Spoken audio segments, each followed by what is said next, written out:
Estamos tratando de sumergirnos en estos días en los misterios del dolor de nuestro Señor.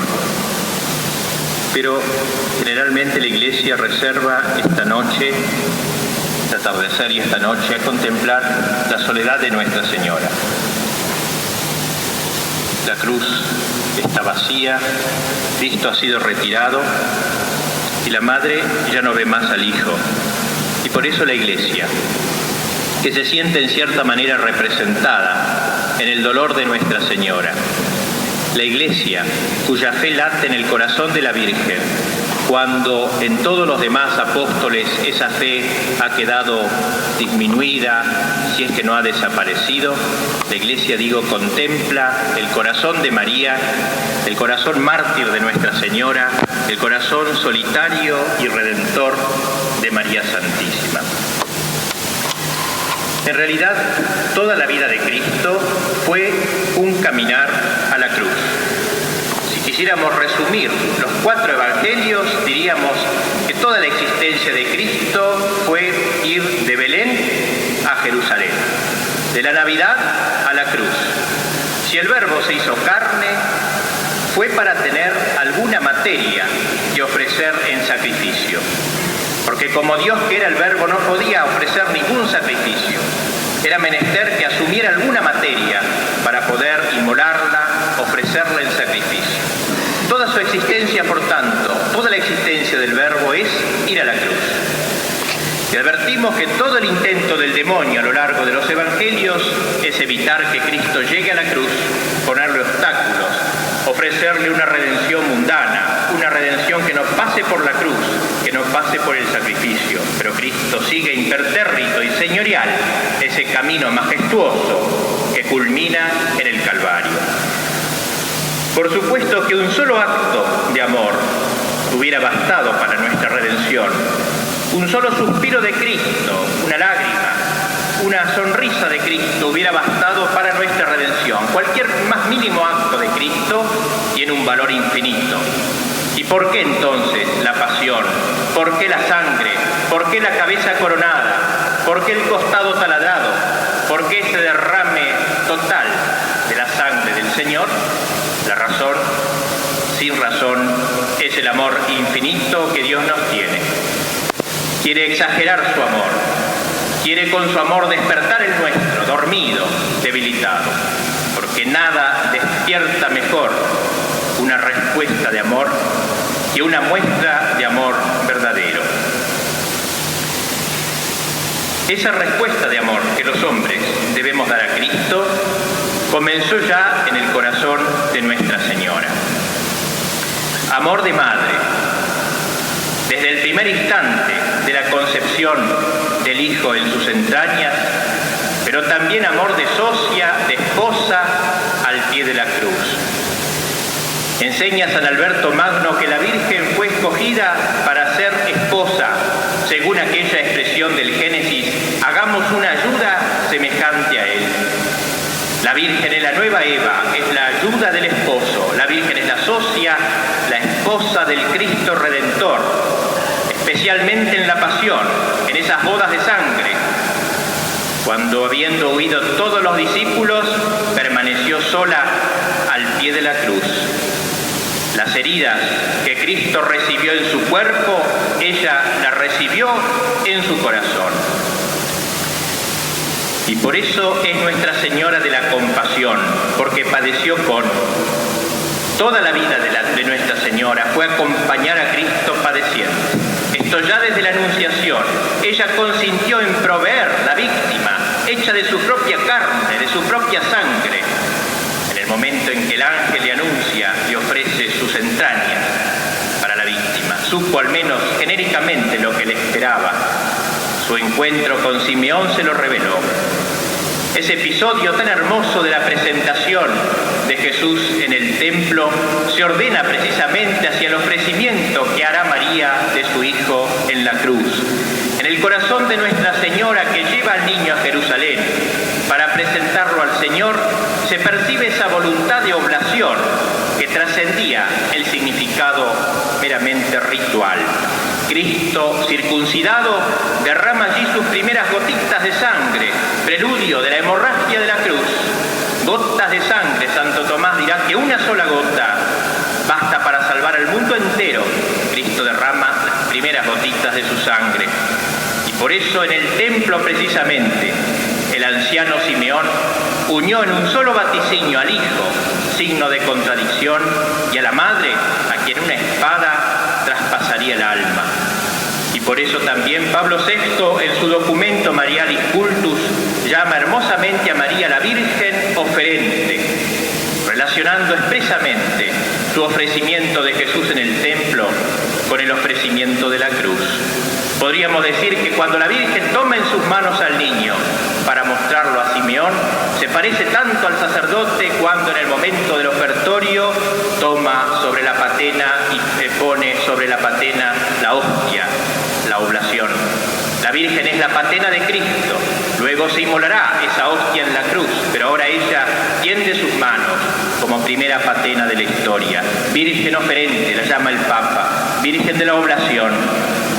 Toda la vida de María será una oblación con su Hijo. Todo Nazaret es María educando a la víctima con miras al sacrificio.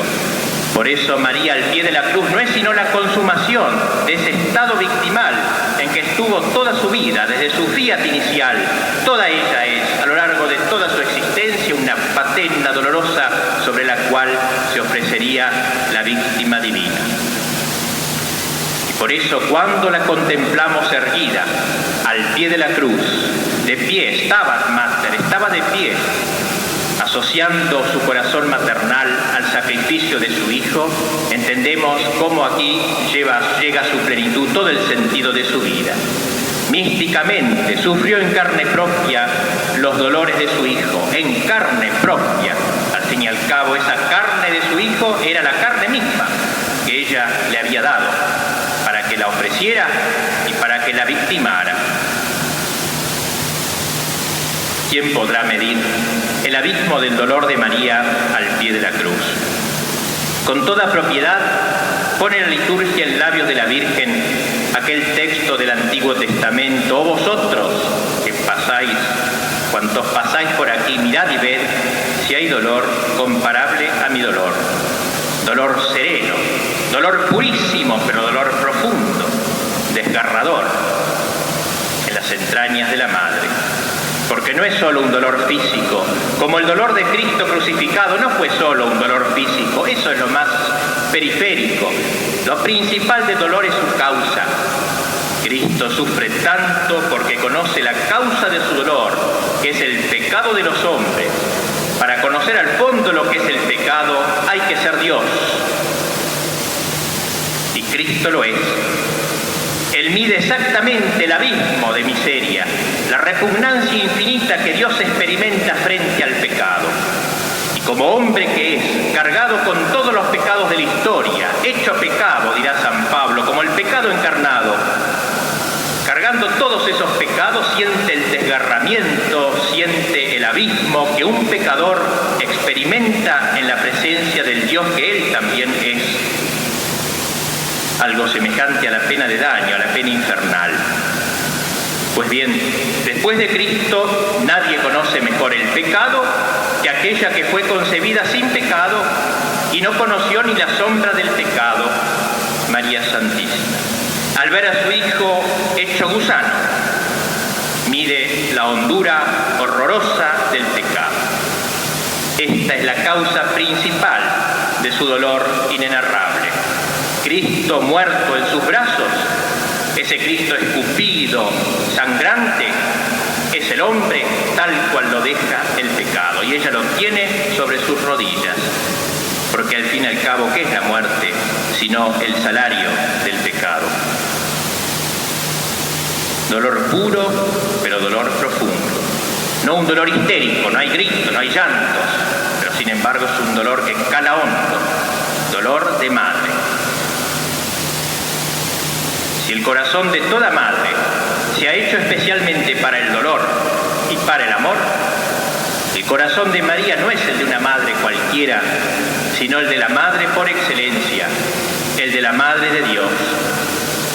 toda la perfección de su Hijo Divino, cuando la Madre lo contempla en sus rodillas hecho una llaga, contribuye a aumentar su dolor.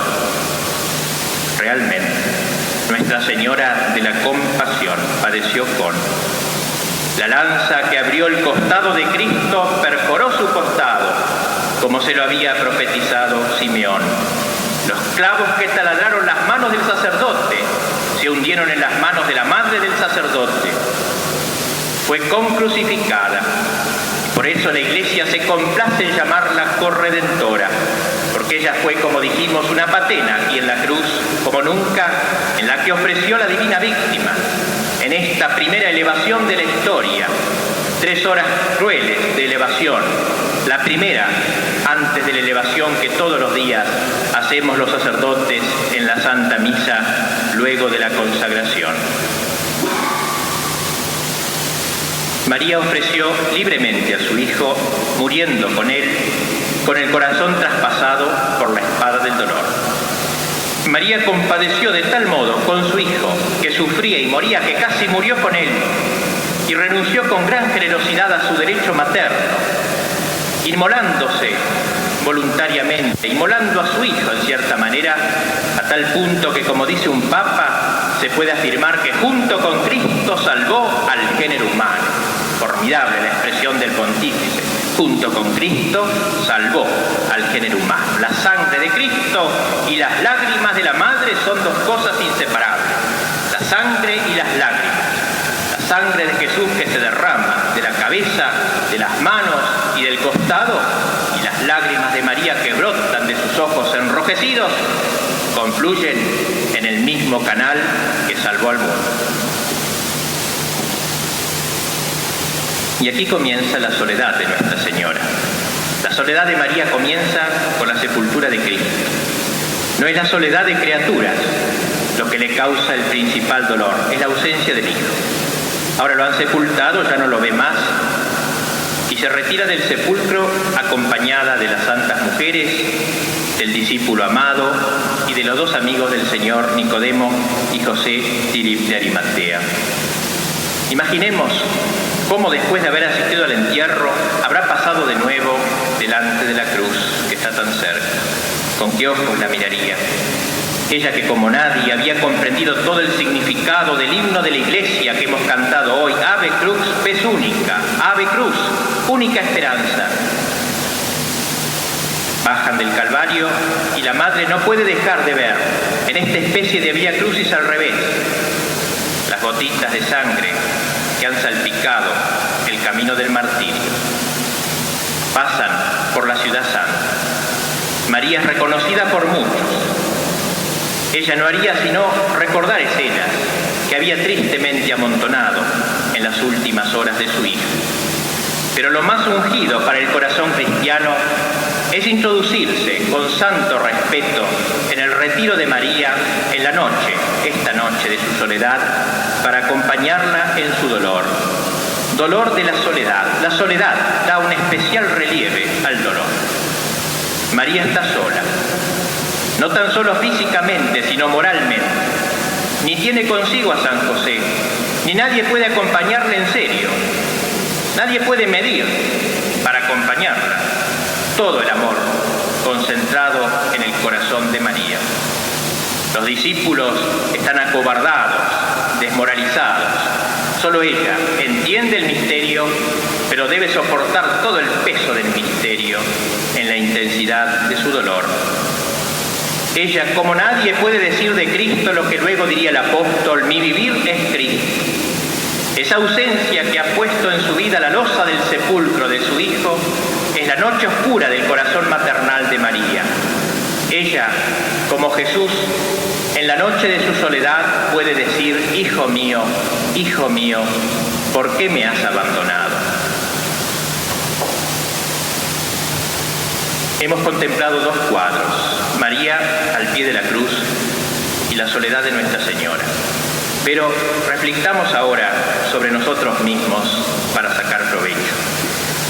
Porque también nosotros, todos los que estamos en esta capilla, hemos sido llamados a abrazarnos con la cruz. No solo a estar al pie de la cruz, sino a estar crucificados en la cruz. Porque como sacerdotes somos llamados a renovar todos los días el sacrificio de la cruz. Para esto nos ordenamos ante todo, para el santo sacrificio de la misa. Nos ordenamos para ir a la cruz. Todo nuestro seminario es un caminar hacia la cruz, como el caminar de Cristo hasta subir el altar de Dios. El sacerdote ejerce dos acciones, enseña Santo Tomás. Una, la principal, concierne al cuerpo físico de Cristo. La otra, que depende de la primera, concierne al cuerpo místico de Cristo. Toda nuestra obra apostólica en la Iglesia, todo nuestro accionar, nuestro poder sobre el cuerpo místico nos ha sido dado para disponer a las almas a unirlas con Cristo en la misa, renovación de la cruz. Somos sacerdotes, seremos sacerdotes ante todo para ofrecer el sacrificio de la misa, del mismo modo que Cristo es sacerdote para ofrecer el sacrificio de la cruz. Nuestra misa, queridos seminaristas, será siempre y todos los días la cruz rediviva, la cruz que reflorece en nuestras manos. No hay más que una sola e idéntica víctima, dice Trento, una misma persona que se ofrece ahora por el ministerio del sacerdote, como fue ofrecida en otro tiempo sobre la cruz. Solo el modo de ofrecerla es diferente. Cristo nos ha elegido como sus instrumentos, se sirve de nuestros labios, de nuestras manos, de nuestra inteligencia. Todo nuestro ser debe engendrar a Cristo sobre el altar. El sacerdote es alter Christus, dos personas que obran una misma acción sobre el altar, dos corazones que se hacen uno por el amor, por la redención. Y por eso la misa es el punto central de nuestra jornada sacerdotal, el momento en que nos unimos con el corazón de Cristo de una manera peculiar. La misa es participación en la pasión del Señor, un compadecer, padecer con, un volver a sentir la agonía de su corazón sagrado en nuestro corazón humano. Nuestro Señor podría pedirnos que derramáramos nuestra sangre por Él. Eso estaría en la lógica de la misa. Todo sacerdote al acabar la misa debería estar dispuesto a ir al paredón.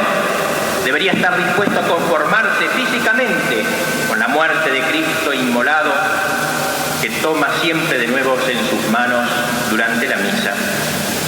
Pues bien, si María Santísima tuvo un papel tan tal en la cruz, no podrá dejar de tenerlo en nuestra misa cotidiana. Donde está la cruz, allí está María. Donde está la renovación de la cruz, allí está María y está de pie, está de pie. Está siempre junto al altar como lo estuvo junto a la cruz. Por eso la estrecha relación del sacerdote con María. Por María, pasando por su corazón, podremos participar de manera perfecta en los sentimientos sacerdotales de Cristo crucificado. La corredentora no puede estar ausente donde se conmemora la redención. El sacerdote tiene verdadera necesidad de esta presencia santa en su misa, presencia invisible pero cuán eficaz sobre su pobre corazón de hombre. Ella le enseñará a unirse a la víctima santa del Calvario, a conformarse con su sacrificio. El día de la Virgen de los Dolores, la liturgia pide que sintamos la embriaguez de la cruz. La embriaguez de la cruz, qué expresión. Cuánto más sentido tienen para nosotros, sacerdotes o futuros sacerdotes, estas místicas palabras. Esta embriaguez de la cruz es algo grande y nos viene por María, medianera de todas las gracias, especialmente de esta gracia, de la que es experta.